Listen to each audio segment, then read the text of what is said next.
So what Yeah. we have here, and the beauty I chose this one is we have video.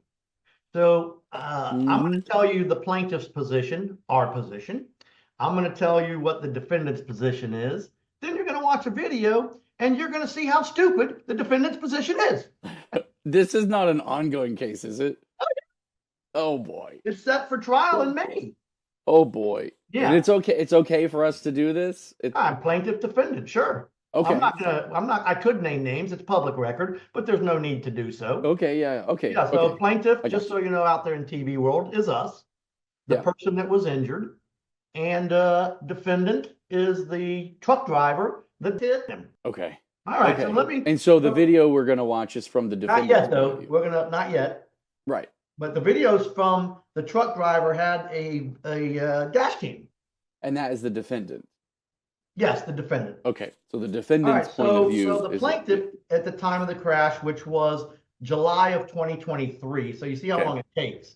We're going up to about 18 months for trial, but that's actually pretty quickly, if you believe it or not. Because we here at Read and Read, we move our cases. You know, sitting, that's just, I'm going to leave it at that. So it was July of 2023, the plaintiff was heading westbound on Causeway Boulevard. So in Brandon, it's called Lumsden, outside of my office. And then as you move towards Tampa, it turns into Causeway Boulevard. All right, so he's approaching US 41, which is also 50th Street. And about a quarter mile before that are train tracks.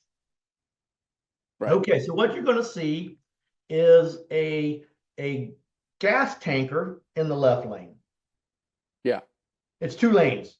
You're going to see our 69-year-old plaintiff in the right lane.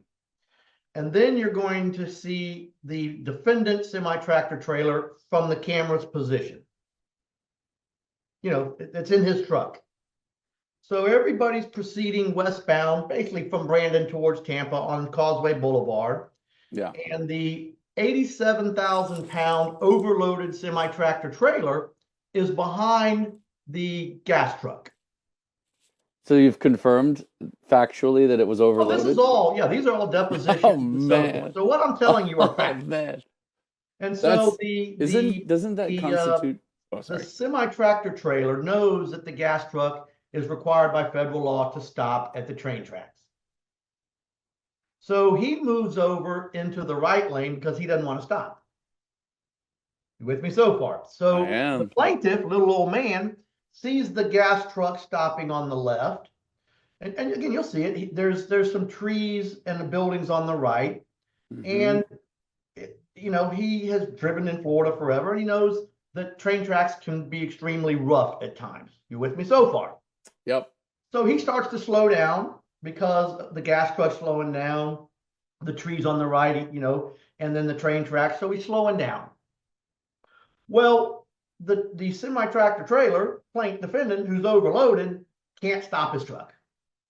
He's doing, I don't know, probably 45, 50 miles an hour.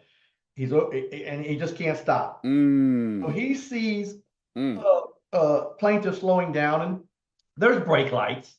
And I'll get to one of their arguments, but you'll see the brake lights illuminate. Well, the semi-tractor trailer blasts his horn, right? Well, of course, 69-year-old plaintiff thinks there's a train coming because he can't see the left because there's a gas truck. The trees and buildings to the right. And so he just begins to come to a stop. He gets hit. Of course, the plaintiff's position is simple. Plaintiff was 69 years old. It's not unreasonable to slow down at train tracks. It's certainly not negligent. It's not against the law. It's you know, it's actually in our position. It's prudent. And if you've driven around Florida, up here on Parsons, there's 2 sets of train tracks that if you don't slow down or come to a stop, they'll rip your tires off. Yep. Yeah. If you go to the courthouse on Jefferson Street northbound towards the interstate, if you don't come to a stop, they'll rip your tires off. Yep. So, all right. So our position is that the plaintiff did nothing wrong. He slowed down. He's 69 years old, and that the overloaded semi-tractor trailer driving 87,000 pounds was going too fast, and couldn't bring his vehicle under control, and he rear-ended the plaintiff, and he's 100% at fault. Okay. All right.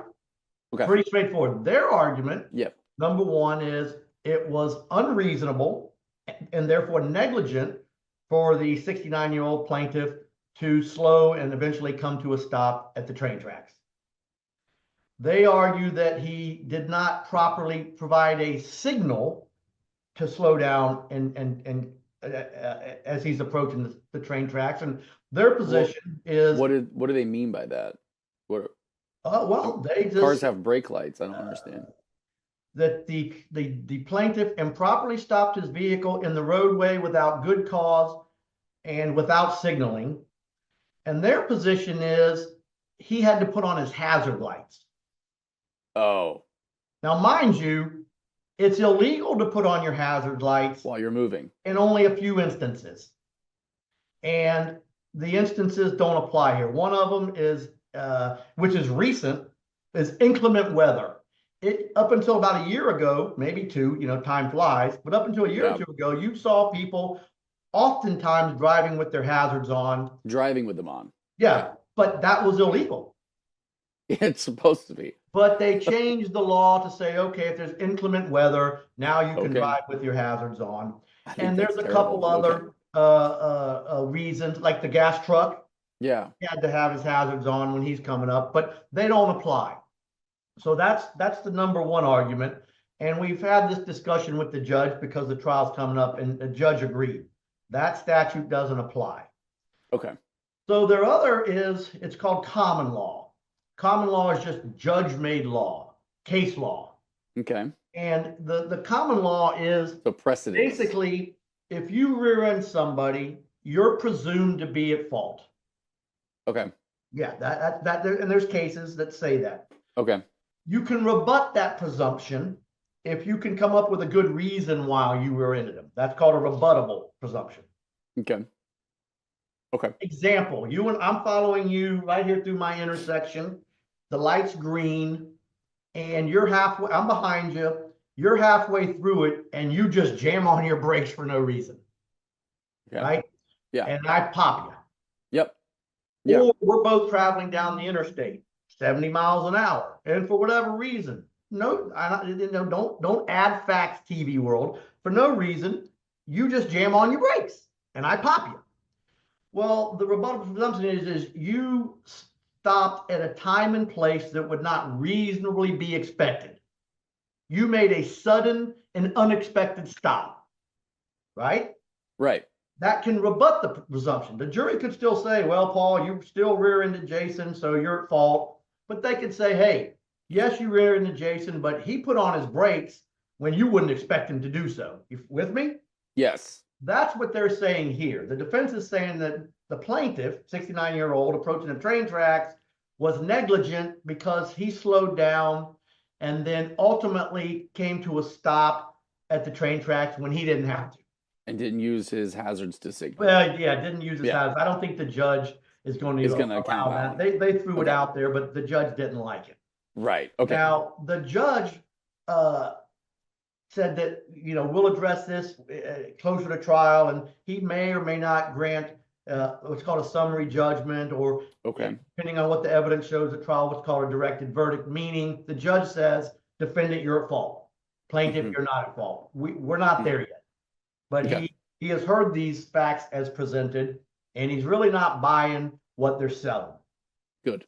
Now, what I want you to do, Jason, and I can't see it, but show the video, and TV World can determine for themselves who they think's at fault. So I'll let you play it. I'm going to sit here, and then if you have questions or comments, we can chat about it. How about that? Yeah. All right. Here we go. It's rolling. See that?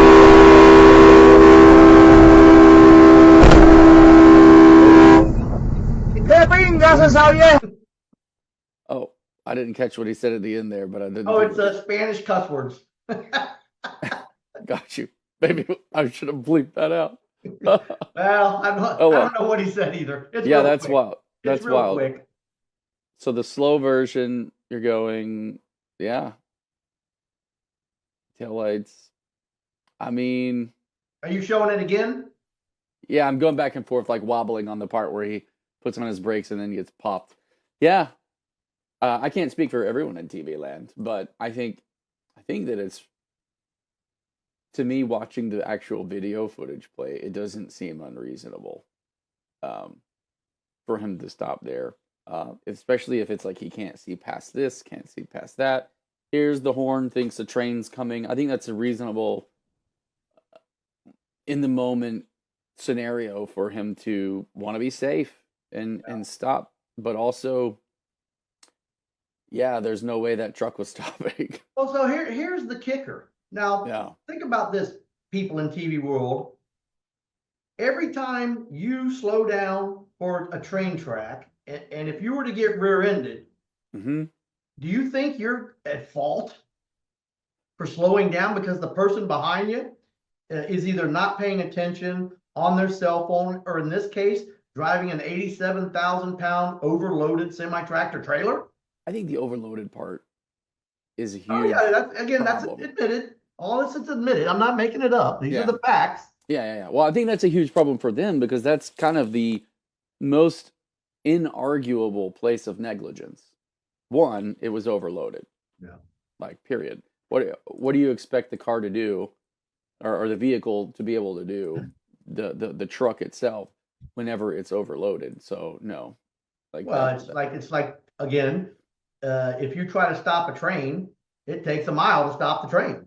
right. The heavier, These it just things makes do sense. not stop on a dime. No, they don't. Yeah. No, they don't. So anyway, that's the video. The funny part is the defendant's attorney is just hell bent on being right. Yeah. But I can tell you right now, if the defense attorney was slowing down for one of these train tracks, say on Parsons, because they're rough, and he got rear-ended, or she, let's just go here, she got rear-ended, well, they wouldn't think they were at fault. What is it that exempts him from having to stop on the train tracks himself? Because my mom used to drive a school bus, and they were required by law to stop. Good example. Yeah.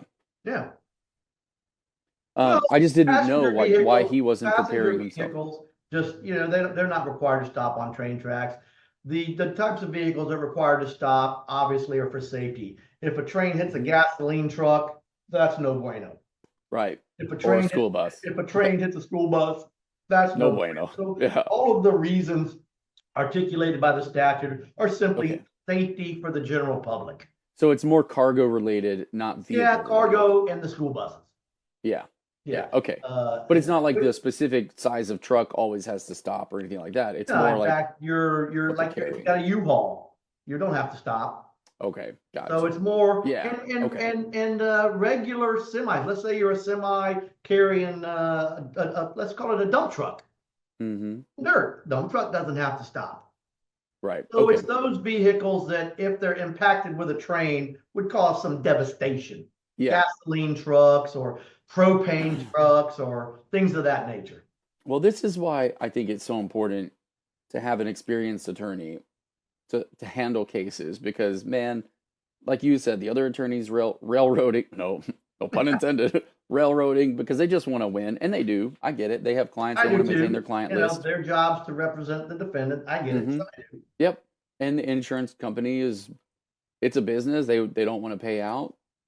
So that's their job, to just kind of like argue claims. So it's very easy to get caught in the weeds and not know all of the details of all these things, or how to file a claim, or when this has to be that way, or what you have to argue first, or let them talk because they're hanging themselves. Like, there's so many subtle little things. Well, you bring up a good point.